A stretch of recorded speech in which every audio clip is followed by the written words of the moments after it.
just been there for a while. Oh,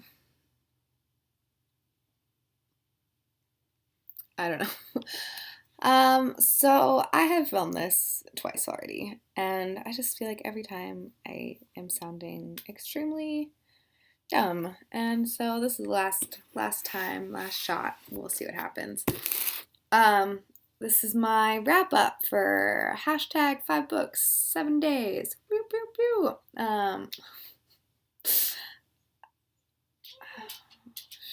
Sad. I read one book and two graphic novels, and then I started another book. The book that I finished Friday night, and it was Kurt Vonnegut's Breakfast of Champions. I gave this 3 out of 5 stars. It is my least favorite Kurt Vonnegut book so far, and I would not suggest beginning with this book if you have never read Kurt Vonnegut. I would suggest starting with Cat's Cradle, or Sirens of Titan, or Player Piano. Just not this one. It's so bizarre. Let me read the back to you just because maybe it will make more sense than what I've been trying to say to you. Breakfast of Champions is vintage Vonnegut. One of his favorite characters, aging writer Kilgore Trout, finds to his horror that a Midwest car dealer is taking his fiction as truth. This is not an accurate. Is that a joke, actually? That honestly hasn't. That's not what this book is. Well, kind of, but not really.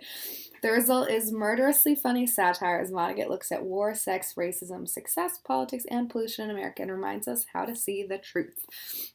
So this is told in like a first/third person. It is like one person recounting to another person the story of two separate people is how it reads.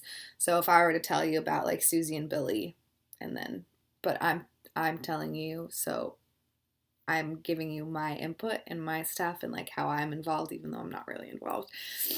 And then yeah, so it's kind of strange. The beginning of it makes it seem like it's gonna be like extraterrestrially, like alien-y type stuff. Not so much. I mean, it's mostly just taking place between Kilgore Trout and a used car salesman named Dwayne Hoover.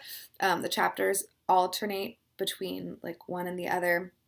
Kilgore Trout is invited to come to this festival in Midland City, which is really funny because my dad lives in Midland, but not this Midland City.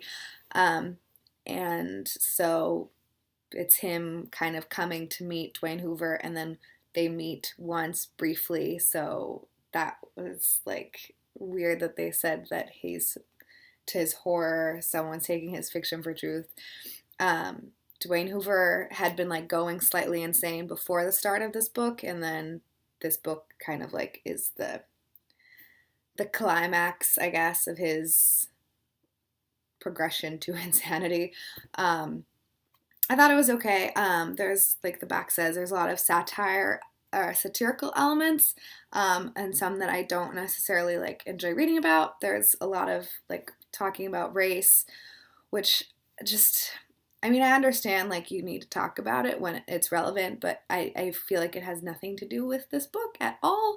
It's just like, oh, the white server and the black guitar player and the like, just like every single extra character is prefaced by white or black, and the N-word is like sprinkled throughout, and I just don't understand why. Like it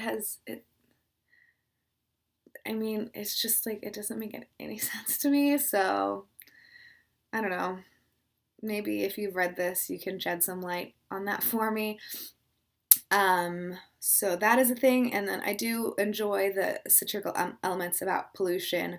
I do think that is like it's kind of funny because it just is. I can't think of a single example off the top of my head, but it's funny. There's a bunch of pictures in here, like I showed in my like TBR, I guess, for this. It's just like random, like, oh, here's a chicken, and and it describes everything kind of like, this is why I feel like it was going to be science fiction-y, because it seems like you're talking to an alien from a different country, or from a different planet, who doesn't know what these things are.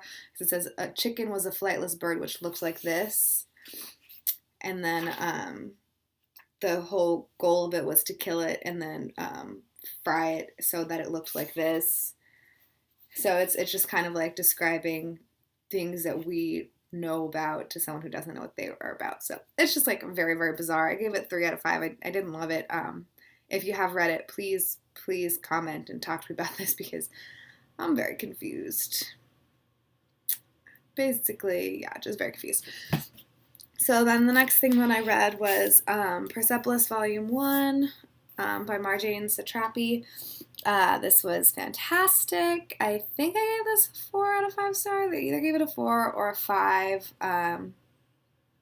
It was incredible. I really appreciated the time and effort that she put into like trying to explain who some of these people were, and like giving the backstory of like some of the stuff, because I know nothing about the Iranian Revolution, and now I feel like I know a little bit, and now I'm like, hankering for more, so I'm really excited. Her story is incredible so far. I definitely teared up at some points. I don't know how you wouldn't, because it's about a revolution, so obviously like some sad stuff happens. She's kind of a jerk at some points during this, which also makes me sad, but I guess, kids aren't always the nicest people. Kids are very blunt and stuff, so yeah, that was great. I have like the urge to color it in. I don't know if anyone else feels that way, but the way the art style is, it makes me want to get like a coloring pencil and color it in, which I know I probably should not do. And then I read Saga Volume 2. I'm not going to talk about this because y'all have heard enough about it. It was absolutely amazing. I forgot what happened, and then I was just flipping through it when I filmed the first and second time, and I remember the ending, and what the heck? I need to get the third one. The ending to this is like, and I usually hate when people say that, because like you're expecting something, then you're waiting for something, but I was blown away. I knew something, something has to happen. You have to have a cliffhanger. So I don't know. I don't know. I don't want to like ruin it. So just read it, please. And then I started Things Fall Apart by Chinua Achebe. This is amazing so far. I'm really disappointed that I haven't finished it, but lazy and school. So those are my 2 excuses that I use for everything. I'm really excited. I'm just like kind of not annoyed by the main character, but the main character is very like making up for the fact that his father was like lazy and like didn't accomplish very much, so he's like overcompensating, and he's a little like too tough and too mean to his wives and stuff, and I don't like the whole, like, I just don't like paternalistic cultures where like the man is the boss and the woman is like secondary. I don't know, I'm less than halfway through this, so maybe it is different, but so I'm very curious to read like Americana, because I know it's from the same area of, I'm pretty sure she's Igbo, awkward, Igbo also, so I'm curious to see like a more current day portrayal of the same type of area, because I'm sure this is like slightly outdated because it's from 1959, and I don't know, so I'm very curious to like learn more about different cultures. I feel like this is a rad month for me, or at least a rad week, because I don't typically read like very diversely. I mean, I read diversely in that I'm reading other people's experiences and none of them are like my own, but I haven't really read things from other countries, I don't think, so I'm really bad with that. Like, all I read are books from the US, so I'm really, really, really excited to be reading this stuff from, oh my gosh, you guys, you don't even know. Sorry about my mess right there. I was subscribed to a lot of subscription boxes with this dog. She's just so precious. Yep.